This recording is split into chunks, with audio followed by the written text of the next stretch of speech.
Hi friends, ఎలా ఉన్నారు? నేను మీ దత్తు సార్. ఈరోజు మన వీడియోలో ప్రధాన దినపత్రికల్లో వచ్చినటువంటి ముఖ్యమైనటువంటి విద్యా ఉద్యోగ వార్తల గురించి, మరిన్ని డిఎస్సి అప్డేట్స్ గురించి ఈ వీడియోలో తెలుసుకునే ప్రయత్నం చేద్దాం. పాత పద్ధతిలోనే వర్సిటీ అధ్యాపకుల నియామకాలు, అతి త్వరలో మెగా డిఎస్సి, బడిలేని పంచాయతీలు 257, టీఎస్పీఎస్సి కొత్త బోర్డుకు లైన్ క్లియర్, లైన్మెన్ ఉద్యోగాల్లో బోనఫైడ్ స్కామ్, ఆర్టీసీలో కారుణ్య నియామకాలు అనే అనేక రకాలైనటువంటి వార్తలు.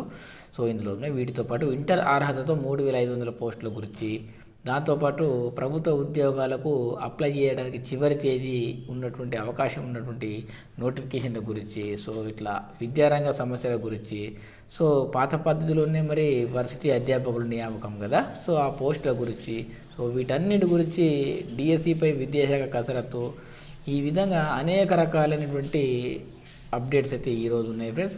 సో వీటి గురించి షార్ట్ అండ్ స్వీట్గా మరి తెలుసుకునే ప్రయత్నం చేద్దాం. అంతకంటే ముందు చిన్న రిక్వెస్ట్ ఏంటంటే, మన ఛానల్ రీసెంట్గానే 800 అప్లోడ్స్ పూర్తి చేసుకుంది. అలాగే 32,000 సబ్స్క్రైబర్స్ కూడా రీచ్ అయింది.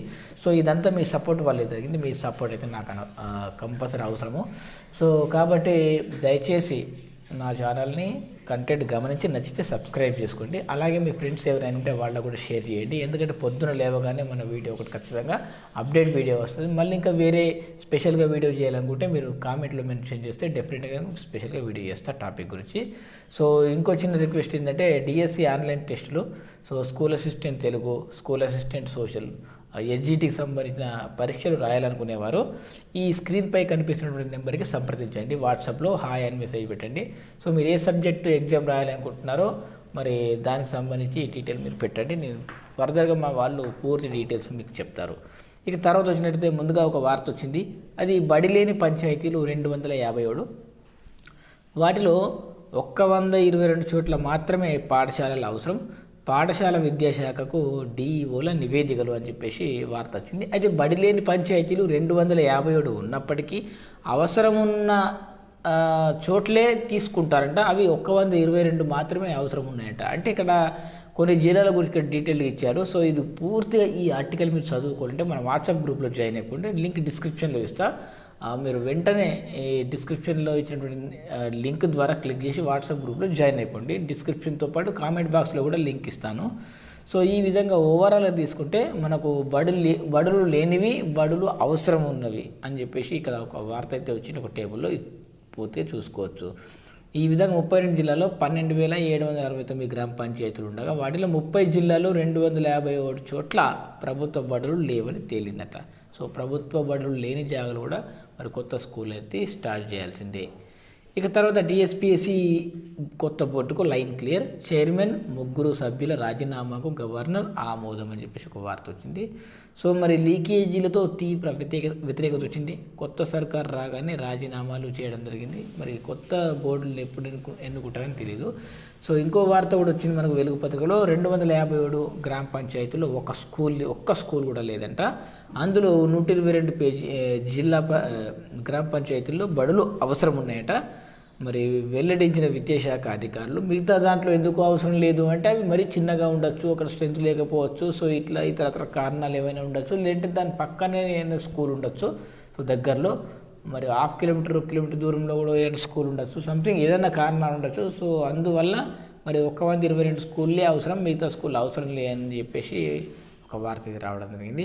ఇక లైన్మెన్ ఉద్యోగాల్లో బోనాఫైడ్ స్కాము, ఫేక్ సర్టిఫికేట్తో హైదరాబాద్ జోన్ పరిధిలో ఉద్యోగాలు, నాన్ లోకల్ వారికి సిటీలో బోనాఫైడ్, స్టడీ కండక్ట్ సర్టిఫికేట్ ఇచ్చిరట. 32 పోస్టులు 20 మందికి పైగా నకిలీ సర్టిఫికేట్తో జాబ్స్, అక్టోబర్లో ఫిర్యాదు చేసిన పట్టించుకొని డిస్కమ్, రికార్డులని మాయం. వాస్తవం చెప్పంటే ఏండ్లకేండ్లు నిజాయితీగా కష్టపడుతూ అప్పులు చేసుకుంటూ కుటుంబాలకు దూరంగా ఉంటూ పెళ్ళిళ్ళు చేసుకోకుండా ఎన్నో త్యాగం చేసి ఎంతోమంది చదువుకుంటున్నారు. వాళ్ళకు న్యాయం జరగకుండా ఎవరెవరు డబ్బులున్నోడు, పలుకుబడినోడు, ఇష్టం వచ్చినటువంటి పాలకుల తీరుతో ఈ విధంగా ఎంతో నష్టపోయింది. మన గతంలో చూసాం. నిన్న మొన్న ప్రభుత్వం మరి కొంతమందికి లక్షల ఉద్యోగాలు ఇచ్చింది. వాళ్ళు ఉద్యోగం ముఖం కూడా చూడరు. వాళ్ళ ప్లేస్లో మరి ఎవరెవరో జీతాలు ఎత్తుకుంటా ఉన్నారు లక్షలు.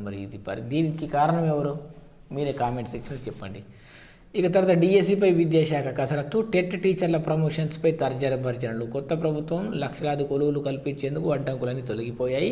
టీఎస్పీఎస్సీ చైర్మన్ సభ్యుల రాజీనామాల ఆమోదాలతో ఆమోదంతో ఉద్యోగాల జాతరకు లైన్ క్లియర్ అయింది. సరే, ఏది ఏమైనా మళ్ళీ అదే స్టోరీ చెప్తున్నారు. మొత్తం మీద మనకు బడి లేని గ్రామం ఉండద్దు, పంతులు లేని పాఠశాల ఉండకూడదు అనే సంకల్పంతో ప్రభుత్వం ముందుకెళ్తుంది. ఇది మంచి పరిణామమే. సరే, 5,000 పోస్టులతో నోటిఫికేషన్ వచ్చింది, సరిపోతలేవు. మరో 6,000 పోస్టులతో నోటిఫికేషన్ ఇచ్చి స్పెషల్ టీచర్ కూడా ఒక 1,500 ఇచ్చి ఓవరాల్గా మనకు 12,000 పోస్టులకు ఛాన్స్ ఉందని చెప్పేసి అంటున్నారు. సో డిఎడ్ బిఎడ్ అభ్యర్థుల సంఘం నేతలు కూడా ఇటీవల మంత్రులను కలిస్తే వాళ్ళు కూడా సానుకూలంగా స్పందించినట్టు తెలుస్తుంది. ఎట్లా కొంతమంది టెట్ అడుగుతున్నారు కాబట్టి టెట్ కూడా పెట్టే అవకాశం ఉంది. మే చివరి వారంలో కావచ్చు, ఏప్రిల్ చివరి వారంలో కావచ్చు, మేలో ఫస్ట్ వీక్లో కావచ్చు. సో ఈ విధంగా మరి అవకాశాలున్నాయి. ఎలాంటి ఇబ్బందులు లేకుండా అటు టెట్టే ఇటు డిఎస్సినే, అంతేగాని దానివల్ల దీనికి అడ్డంకి ఉండదు అని చెప్పేసి చెప్తున్నారు. సో టీచర్ల బదిలీలు ప్రమోషన్ల ప్రక్రియ పూర్తి చేసిన తర్వాత మరి డిఎస్సి అనుబంధ నోటిఫికేషన్ రిలీజ్ చేయాలంటే మరో 7 నెలలు టైం పడతాట. సరే, 7 నెలలు టైం పెట్టించారు, కానీ ఇప్పుడు నోటిఫికేషన్ రిలీజ్ చేసి పోస్టులు ఏ జిల్లాలో ఎన్ని ఉన్నాయి, ఎన్ని పెరిగినాయో చూపిస్తే దాన్ని బట్టి అభ్యర్థులు చదువుకుంటారు, వాళ్ళ ప్రిపరేషన్ స్టార్ట్ చేస్తారు. సో ఇట్లా ఎన్ని సంవత్సరాలుగా మేము ఇట్లా వెయిట్ చేయాలి. ఇప్పుడు కొంతమంది మ్యాక్సిమం ఎట్లా ఉన్నారంటే ఇక అర్జెంటుగా నోటిఫికేషన్ కావాలా, మాకు చదువుకోవడానికి మస్తు చదువుకున్నాం మేము, ముందు నోటిఫికేషన్ ఇవ్వండి రా బాబు అని కొంతమంది అంటున్నారు. ఇక కొంతమంది తక్కువ సంఖ్యలో ఉన్నటువంటి అభ్యర్థులే మాకు టెట్ పెట్టి లేట్ అయినా సరే డిఎస్సి పెట్టారంటున్నారు. మీకు 2 రకాల వాదనలు వినిపిస్తున్నాయి నిరుద్యోగం గురించి. మరి మీరేమనుకుంటున్నారో కామెంట్ సెక్షన్లో తెలియజేయండి.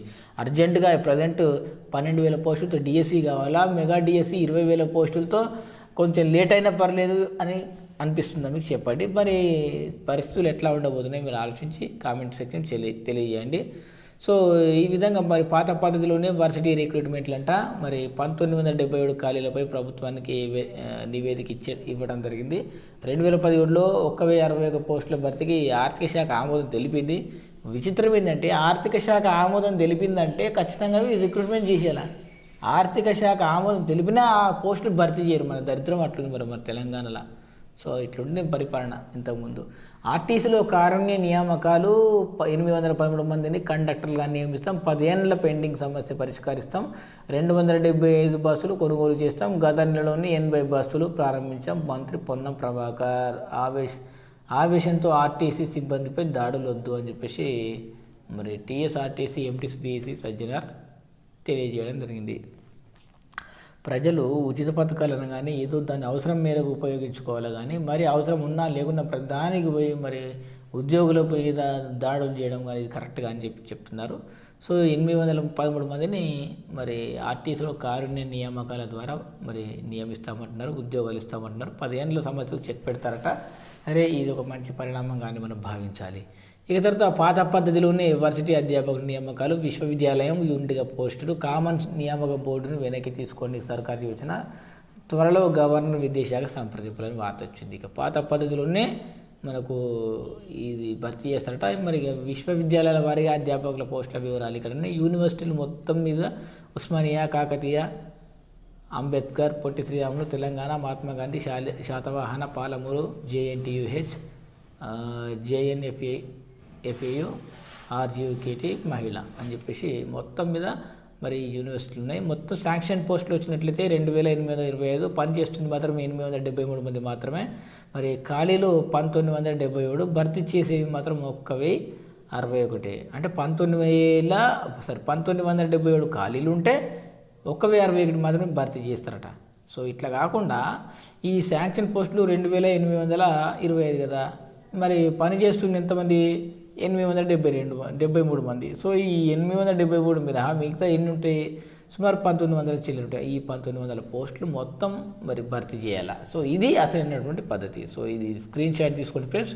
మీరు స్క్రీన్ షాట్ తీసుకొని మీకు మీ ఏ యూనివర్సిటీ పరిధిలో వస్తారో ఒకసారి చూసుకోండి. ఇక తర్వాత విద్యారంగ ఉపాధ్యాయ సమస్యలపై దృష్టి కేంద్రీకరించాలి.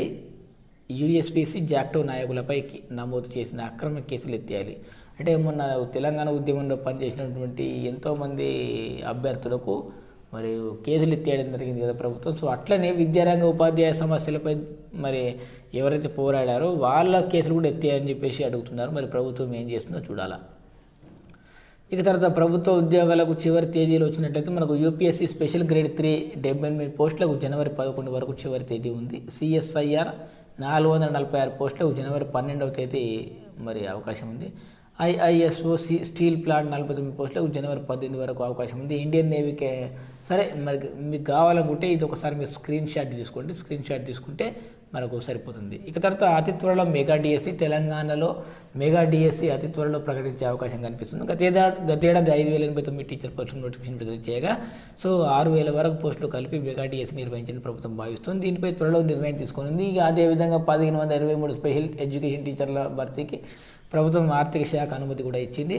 మరి ఆ గత డిఎస్సి నోటిఫికేషన్లో ఆ పోస్టులు లేకుండానే నోటిఫికేషన్ విడుదల చేశారు. ఈ మెగా డిఎస్సిలో ఆ పోస్టులను కూడా కలిపే అవకాశం ఉంది. భారీ మొత్తంలో పోస్టులను భర్తీ చేయాలనుకుంటే టీచర్ల పదోన్నతుల తర్వాతే ఖాళీలపై స్పష్టత రానుంది. టెట్ అర్హత సాధించిన వారికి ప్రమోషన్లు కల్పించాలని సుప్రీంకోర్టు గతంలో ఆదేశించింది. మరి 10th ఎగ్జామ్స్ ముగిసిన తర్వాత, ఇంటర్ 10th ఎగ్జామ్స్ మార్చిలో ఉన్నాయి కదా, అవి ముగిసిన తర్వాత టెట్ నిర్వహించే అవకాశం అయితే ఉంది అంటున్నారు. అనంతరం టీచర్ల ప్రమోషన్లు చేపట్టనున్నారు. కావున భారీ మొత్తంలో టీచర్ల రిక్రూట్మెంట్కు సమయం పట్టే అవకాశం ఉండటంతో ముందుగా 12,000 పోస్టులకు నోటిఫికేషన్ విడుదల చేసే అవకాశం అయితే ఉంది. సో ఇది భర్తీ చేసిన తర్వాత ఈ ప్రాసెస్ అయిపోయిన తర్వాత మళ్ళీ ఆ ప్రాసెస్ అయిపోయిన తర్వాత ఎన్నైతే ఒక 10,000 ఖాళీ ఉన్నాయనుకో, ఆ 10,000కు మరొక డిఎస్సి నోటిఫికేషన్. సో ఏది ఏమైనా ఏడాది లోపల ఒక 20,000 పైచిలకు పోస్టులకు నోటిఫికేషన్ వస్తే బాగుంటుంది అని చెప్పేసి అందరూ భావిస్తున్నారు. మరోవైపు వచ్చే విద్యా సంవత్సరంలో విద్యార్థులకు ఇబ్బందులు పడకుండా ముందు జాగ్రత్తగా విద్యా వాలంటీర్లు నియమించడం ప్రభుత్వం ఆదేశించింది. ప్రభుత్వం ఆదేశించిందని ఇచ్చారు. ఇక్కడ వాస్తవం చెప్పండి, ప్రభుత్వం అనుకుంటుంది, ఇంకా ఆదేశించలేదు. సో టైం అయితే ఉంది.